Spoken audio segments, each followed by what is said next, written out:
Esther says to you, I like my part. And what she means is, my part is to be happy. Maybe the hardest part of all, yes? Your part in this forum is to bring your preferences and desires in their poignant place to a forum like this, where you project them and summon, as you always do, whether you are in a forum like this or not. Esther's part in this example is to be vibrationally up to speed with that which we are, so that as you summon that which you want, it can flow through her. And that really is your part too, in all of the creating that you do. So when Esther says, I like my part, and you laugh, what she is saying is, my part is not a hard part at face value. My part is just showing up in a happy, open-valved position so that what is being asked for can flow through me. But that means that she must position her mind on things that allow her to do that. And that's your work too, isn't it? And that's what the art of allowing is. It's living in the world that you live in, living in the conditions that you are living in, observing your life as you observe it, and training yourself to find vibrational alignment with who you are, no matter what. So at face value, it is a simple thing. I just show up and be happy, and the seminar happens. That's what Esther would say to you. My part's easy. But like you, her part is the hardest part of all, because the art of allowing is the art of finding ways, some way, from where I am, no matter what's happening, to adjust my vibration to the alignment of that which is truly me. For a while we called this gathering the Science of Deliberate Creation. Much heftier title, don't you think? But it was worrisome to so many because you worked too hard at it, and you worked on the wrong things. Science of Deliberate Creation made you make lists and set goals and keep track of where you were in relationship to your goal. It caused you to be out of balance more often with what you wanted even than you were before, because now you're paying more attention to your relationship with your goal. And as you're moving along, you know, more than 99% of every creation is complete before you see any physical evidence of it. And so you could be well along the way to the completion of things that you want. And when you stop to take score of what's manifested and you see nothing's manifested yet, you sort of freak out and lose your connection and change your vibrational output. And now you've shown up, but you're not ready. You are not practicing the art of allowing. The art of allowing says, I'm worthy, I'm good, I've already asked, and source has come into agreement with it, and now I just have to let it in. That's what the art of allowing is. The art of allowing says, I've set my radio dial on 6:30 a.m., so I will get the frequency broadcast that is being broadcast from the same tower of 6:30 a.m. The art of resistance says, I want to hear what's being broadcast on 6:30, but I've got my dial set on something else.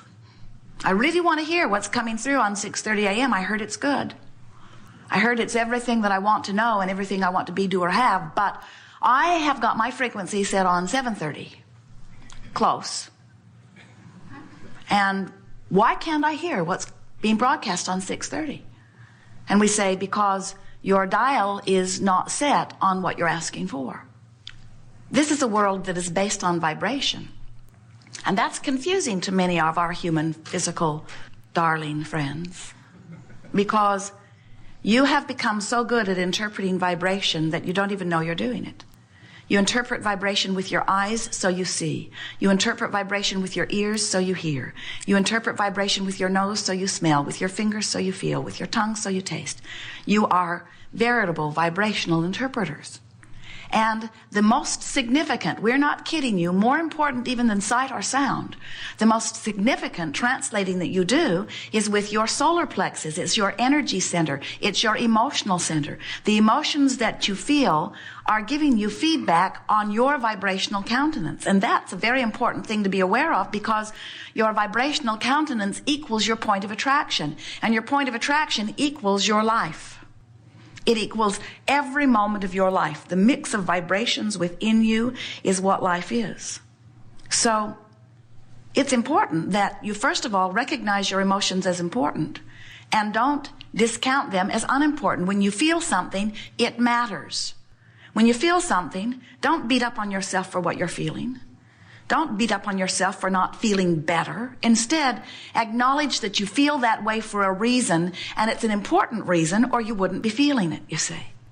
And next, decide that you will use this feedback effectively, beneficially for you. Now, how can you use your emotions in a beneficial way? Well, first, you have to understand what the premise of your emotions is, what makes them work the way they do.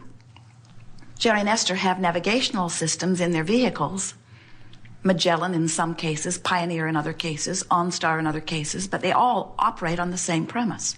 And the premise is, we'll help you get from where you are to where you now want to be. That's it. Only those two factors. None of them ever say, where were you yesterday? None of them ever say, it's important that we trace your steps for the last week or so, or month or so, or lifetime or so, before we can accurately calculate your next route.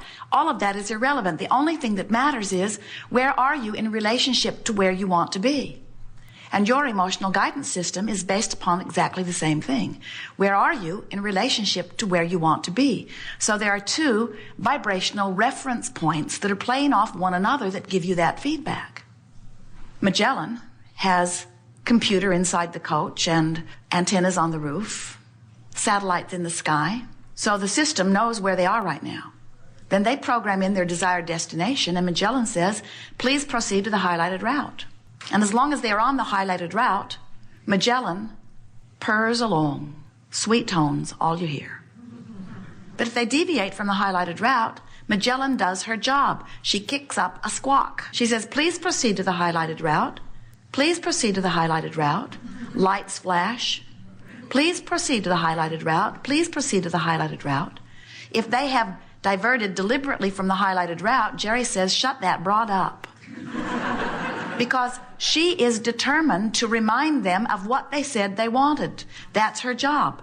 And that's the job of your emotions, to remind you of what you said you wanted.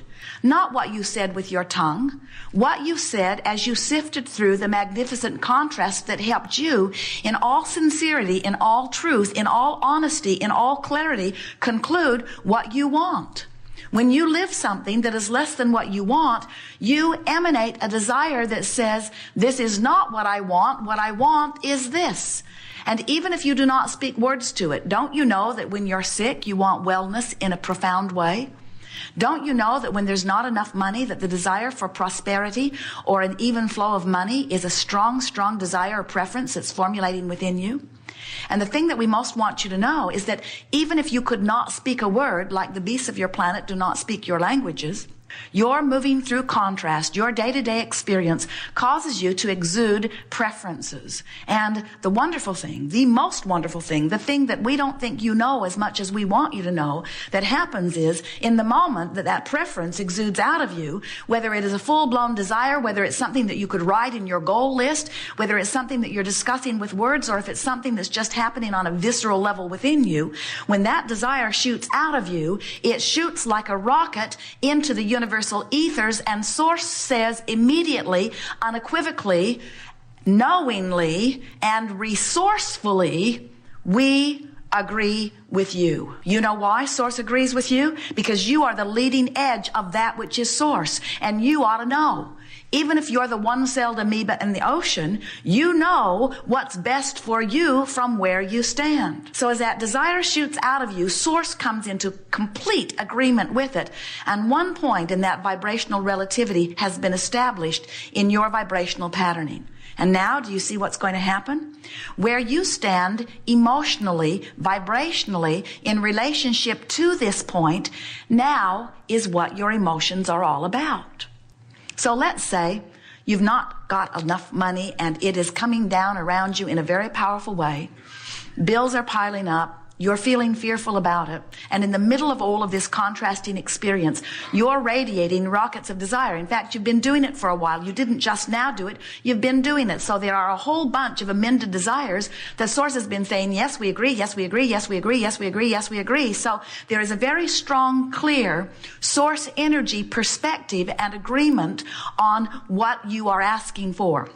Did you hear what we just said? That's step 1 and step 2 of the creative process. Step 1 says, ask. Contrast causes you to ask even if you don't use words. Step 2 is source answers your asking. That's what we're talking about when we say source comes into full and active, resourceful agreement with what you're asking for. In the moment that your contrast causes you to ask for something, source comes into full agreement with that. Step 1 and 2 have now been completed.